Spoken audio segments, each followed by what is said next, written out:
नमस्कार, मी सुमित शंकर सावंत आणि तुम्ही पाहताय TV9 मराठी। या बातमीपत्रात बऱ्याच महत्त्वाच्या बातम्या बघायच्यात।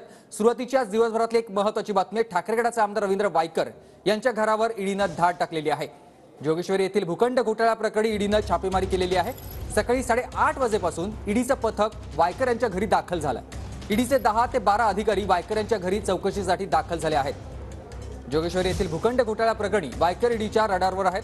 याआधी डिसेंबर महिन्यामध्ये देखील वायकर यांची चौकशी ईडीनं केली होती आणि आज सकाळी 8:30 वाजता ईडीचे अधिकारी तब्बल 10 ते 12 अधिकारी रवींद्र वायकर यांच्या घरी दाखल झालेले आहेत आणि सध्या चौकशी सुरू आहे। ईडीचे अधिकारी आपण बघतोय सकाळी 8:30 वाजल्यापासूनच ईडीचं पथक हे वायकरांच्या घरी दाखल झालेलं आहे। सध्या चौकशी सुरू आहे। याआधी देखील रवींद्र वायकर यांना समन्स बजावण्यात आलं होतं। डिसेंबरमध्ये रवींद्र वायकरांची चौकशी देखील झाली होती। तब्बल 7 ते 8 तास त्यांची चौकशी झाली होती आणि आज पुन्हा एकदा वायकर यांच्याशी संबंधित 60 ठिकाणी ईडीची छापेमारी सुरू झालेली आहे। वायकर यांच्या निवासस्थानी ईडीनं छापेमारी सुरू केली आहे। तर ग्राफिक्सच्या माध्यमातून आपण बघूया,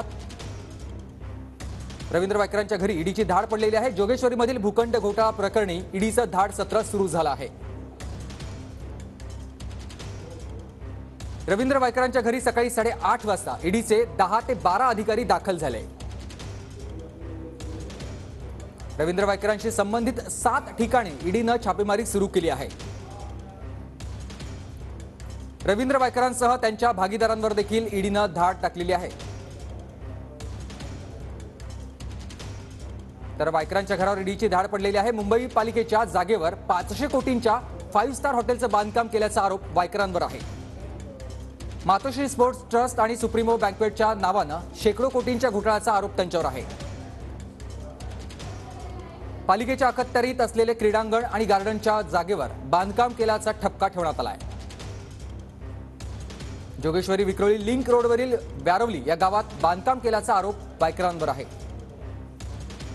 हॉटेलची किंमत 500 कोटी असल्याचा भाजप नेत्यांचा दावा आहे आणि त्याच नंतर आता ईडीनं ही धाड टाकलेली आहे। आणि पूर्वक दबाव तंत्र आहे, बदनामी करायची एकेकाची, कारण कळते पायाखालची वाळू सरकते। उभ्या देशामध्ये, महाराष्ट्रात नाही तर उभ्या देशामध्ये सर्व विरोधी पक्षाच्या नेत्यांकडे दाढी पडत आहेत। किती शुद्ध पक्ष आहे बघा, आणि ज्यांनी त्यांच्या पक्षात गेले ते सगळे सुचिरभूत झाले। हे कशाचं होतं काय? त्यामुळे सूडबुद्धीने केलेले, बदनामी करण्याचे ह्याने केलेले, आणि त्यामुळे जनता अधिक चिडून उठेल एवढं मात्र निश्चित होईल असं मला दिसतं। जोगेश्वरी भूखंड घोटाळा काय आज पुढे आलेला नाही।